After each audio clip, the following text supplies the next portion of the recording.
Hi നമസ്കാരം. ഇന്ന് ഞാൻ നെറ്റ്വർക്ക് മാർക്കറ്റിംഗിൽ എന്തുകൊണ്ട് കുറേ പേര് കൺസിസ്റ്റൻസി ഇല്ലാതെ പോകുന്നു, പലപ്പോഴും വളരെയധികം ആവശ്യത്തോട് കൂടിയിട്ട് ഈ ബിസിനസ് ആരംഭിച്ചതിന് ശേഷം അത് പിന്നീട് അവർക്ക് മുന്നോട്ട് കൊണ്ടുപോകാൻ പറ്റാത്ത സാഹചര്യം എന്താ ഉണ്ടാകുന്നത്, അത് പ്രധാനമായിട്ടും അതിനുള്ള കാരണങ്ങൾ എന്തൊക്കെയാണെന്നുള്ളത് വെറുതെ ഒന്ന് പരിശോധിച്ചപ്പോൾ എനിക്ക് തോന്നിയ കാര്യങ്ങൾ, ഏറ്റവും പ്രധാനപ്പെട്ട കാര്യം എന്നുള്ളത് മിക്കവാറും ആളുകളെ സംബന്ധിച്ചിടത്തോളം വെറും ഒരു വരുമാനം അല്ലെങ്കിൽ ഒരു ഓവർ എക്സാഗ്രേറ്റഡ് ആയിട്ടുള്ള ഒരു എക്സ്പെക്ടേഷന്റെ പുറത്ത് ചാടി കയറി വരുന്ന ഒരു സ്വഭാവമാണ് കാണിക്കുന്നത്. എന്നാൽ അങ്ങനെ വരുന്ന സമയത്ത് അവരവരുടെ കപ്പാസിറ്റി എന്താണെന്നുള്ളത് അവർക്ക് അറിയുന്നില്ല. ഒരുപക്ഷെ അവരെ സംബന്ധിച്ചിടത്തോളം അവരോട് പറയുന്ന അല്ലെങ്കിൽ അവർക്ക് പറഞ്ഞു കേട്ടതനുസരിച്ച് അവരെ അല്ലെങ്കിൽ തെറ്റിദ്ധരിപ്പിച്ചിട്ടൊക്കെ ഈ ഇൻഡസ്ട്രിയിൽ കൊണ്ടുവരുന്ന സാഹചര്യങ്ങൾ വളരെയധികം ഉണ്ട് എന്നുള്ളതാണ് നമ്മൾ മനസ്സിലാക്കുന്നത്. മറ്റേതൊരു പ്രൊഫഷൻ പോലെ തന്നെയും ഈ ഇൻഡസ്ട്രി എന്താണെന്ന് കൃത്യമായിട്ട് മനസ്സിലാക്കി വരുന്നവരാണെങ്കിൽ അവർക്ക് മറ്റേതൊരു പ്രൊഫഷനിലും ഉള്ള ശരാശരി വിജയം ഇവിടെയും കാണാനായിട്ട് നമുക്ക് സാധിക്കുന്നുണ്ട്. ഇപ്പൊ ഉദാഹരണത്തിന് ഈ ഒരു ഇൻഡസ്ട്രിയിൽ ആദ്യം നമ്മൾ കാണുന്നത് വിദേശ രാജ്യങ്ങളാണല്ലോ ഡയറക്ട് സെല്ലിംഗ് ഇൻഡസ്ട്രി നമുക്ക് പരിചയപ്പെടുത്തി തരുന്നത്.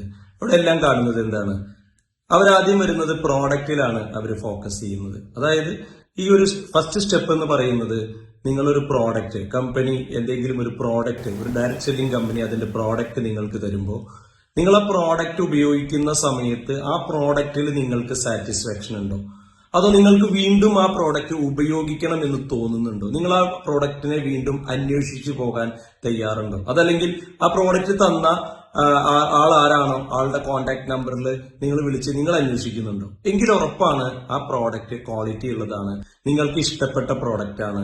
അതും പ്രത്യേകിച്ച് റിക്കറിംഗ് യൂസ് ചെയ്യുന്ന പ്രോഡക്റ്റ് ആണെങ്കിൽ, സാധാരണഗതിയിൽ നിത്യജീവിതത്തിൽ സ്ഥിരമായി വാങ്ങി ഉപയോഗിക്കുന്ന പ്രോഡക്റ്റ് ആണെങ്കിൽ തീർച്ചയായിട്ടും റെഗുലർ ആയിട്ട് ആ ഒരു പ്രോഡക്റ്റിന്റെ ഉപയോഗത്തിൽ അവർ തയ്യാറാവും.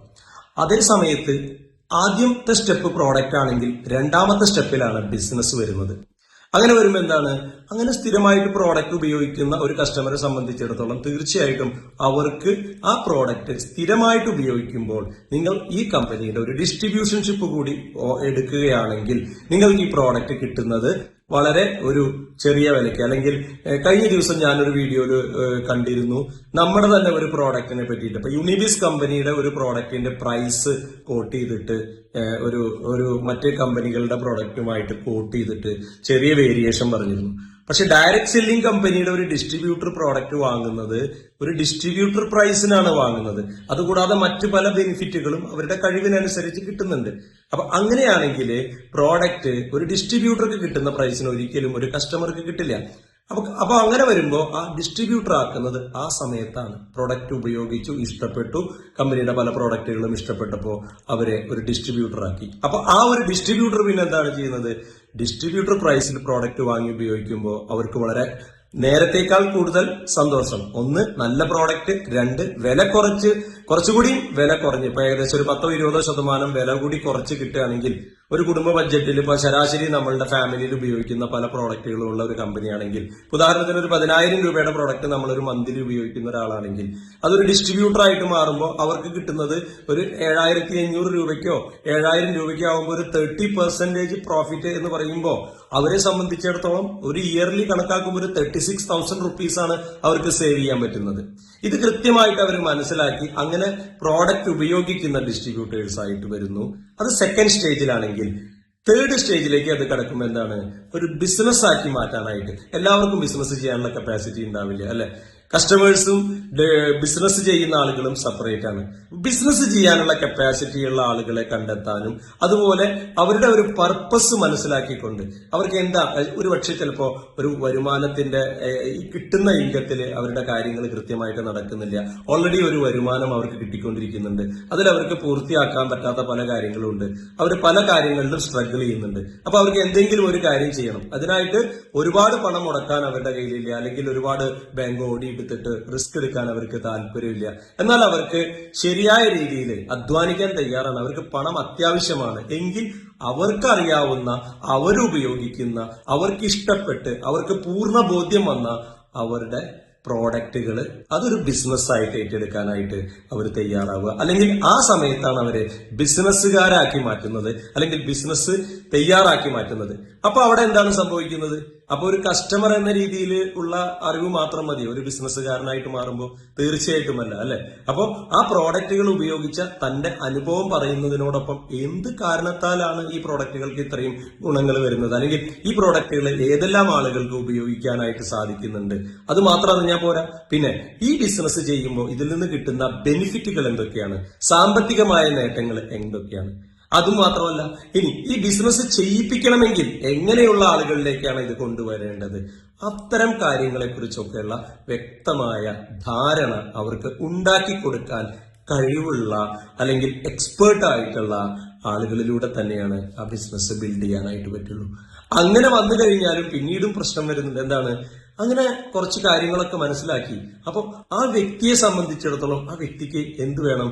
ഞാനിത് ഇത്ര വർഷം കൊണ്ട്, ഉദാഹരണത്തിന് ഒരു ബിസിനസ് ഒക്കെ ഏറ്റെടുത്ത് തന്റെ ലക്ഷ്യം പൂർത്തിയാക്കണമെങ്കിൽ ഏറ്റവും ചുരുങ്ങിയത് ഒരു 5 മുതൽ 8 വർഷം എടുക്കും. വെറുതെ ആളുകൾ ഈ സ്റ്റേജിലൊക്കെ കയറിയിട്ട് അല്ലെങ്കിൽ എന്തെങ്കിലുമൊക്കെ പറയുന്നത് കേട്ടിട്ട് ചാടി കയറിയിട്ടൊക്കെ എന്തെങ്കിലുമൊക്കെ ചെയ്യാൻ തയ്യാറാകുന്ന ഇപ്പൊ അങ്ങോട്ട് ഇറക്കി കഴിഞ്ഞ് ഇപ്പൊ അങ്ങോട്ട് കിട്ടും എന്നൊക്കെ വിചാരിച്ചിട്ട് അങ്ങനെ പല തട്ടിപ്പ് പരിപാടികളൊക്കെ നടക്കുന്നുണ്ട്.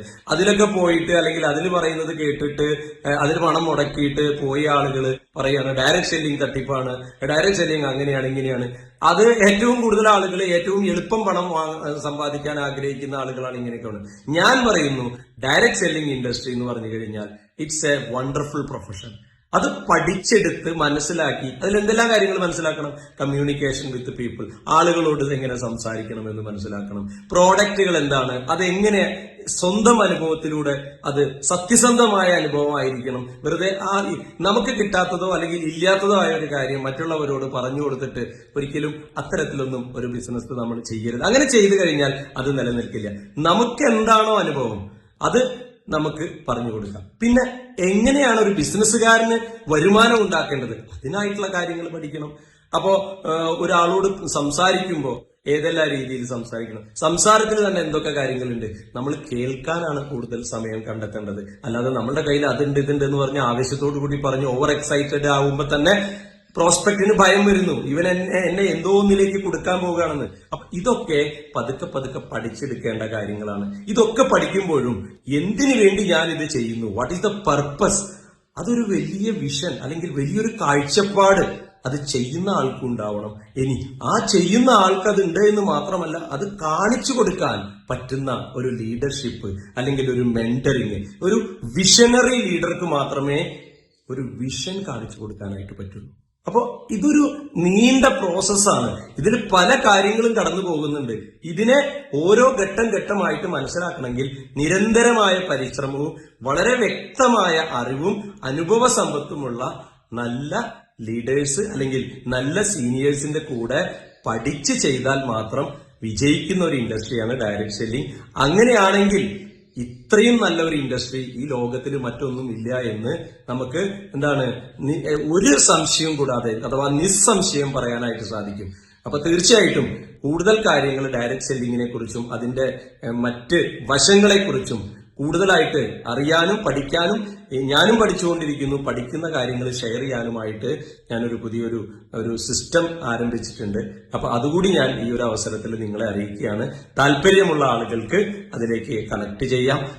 ഈ ഇൻഡസ്ട്രി നെറ്റ്വർക്ക് മാർക്കറ്റിംഗ് അല്ലെങ്കിൽ ഡയറക്ട് മാർക്കറ്റിംഗ് ഇൻഡസ്ട്രി സത്യസന്ധമായിട്ടും പ്രൊഫഷണൽ ആയിട്ടും ചെയ്യാനും ക്ഷമയോടുകൂടി ആളുകളുടെ അംഗീകാരത്തോട് കൂടിയിട്ട്, അതായത് മറ്റൊരാളുടെ അടുത്ത് ചെല്ലുമ്പോൾ അവർ നമ്മളെ മാറ്റി നിർത്താതെ സ്വീകരിക്കുന്ന രീതിയിലുള്ള ഒരു അംഗീകാരം കിട്ടുന്ന രീതിയിലുള്ള ഒരു ബിസിനസ് ആയിട്ട് ഏറ്റെടുക്കാനും കഴിയുന്ന രീതിയിൽ നിങ്ങൾക്ക് ചെയ്യാൻ പറ്റുന്ന രീതിയിലുള്ള ഒരു സംവിധാനം ഞാൻ ആരംഭിച്ചിട്ടുണ്ട്.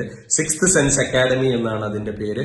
ഞാൻ അതിലൂടെ കൂടുതൽ കാര്യങ്ങൾ ഇനി കൊണ്ടുവരാനായിട്ട് താല്പര്യപ്പെടുന്നു. തീർച്ചയായിട്ടും ഒട്ടനവധി വീഡിയോസിലൂടെ തന്നെ ഈ സബ്ജക്റ്റിനെ ഡീറ്റെയിൽ ആയിട്ട് നമുക്ക് കേൾക്കാനായിട്ട് കഴിയണം. അതിന് ഞാൻ നിങ്ങളെ എല്ലാവരെയും ക്ഷണിക്കുകയാണ്. പ്രത്യേകിച്ച് ഈ ഇൻഡസ്ട്രിയിൽ താല്പര്യമുള്ള ആളുകൾക്ക് യാതൊരു തരത്തിലുള്ള ബുദ്ധിമുട്ടും ഇല്ലാതെ ഇത് പഠിക്കാനും, അതുപോലെ തന്നെ നമ്മുടെയൊക്കെ വിഷൻ, അതായത് പൊതുവെ പറയുന്ന ഈ ഇൻഡസ്ട്രി വളരെയധികം ഒരു നെഗറ്റീവ് ഇൻഡസ്ട്രി എന്ന പേര് മാറ്റി ഈ ഇൻഡസ്ട്രി ഒരു പോസിറ്റീവ് ഇൻഡസ്ട്രി ആണെന്നും ഏതൊരാൾക്കും ക്വാളിഫൈഡ് ആയിട്ടുള്ള ഒരു ഡിസ്ട്രിബ്യൂട്ടർക്ക് സക്സസ് ആവാൻ പറ്റുന്നതാണെന്നും പ്രൂവ് ചെയ്യാനായിട്ട് സാധിക്കുന്ന ഒരു വലിയ എഫേർട്ട് തന്നെ ഞാൻ എടുക്കാനായിട്ട് ആഗ്രഹിക്കുന്നുണ്ട്. അതിന് ഞാൻ നിങ്ങളുടെ എല്ലാവരുടെയും സപ്പോർട്ട് പ്രതീക്ഷിക്കുന്നു. Thank you.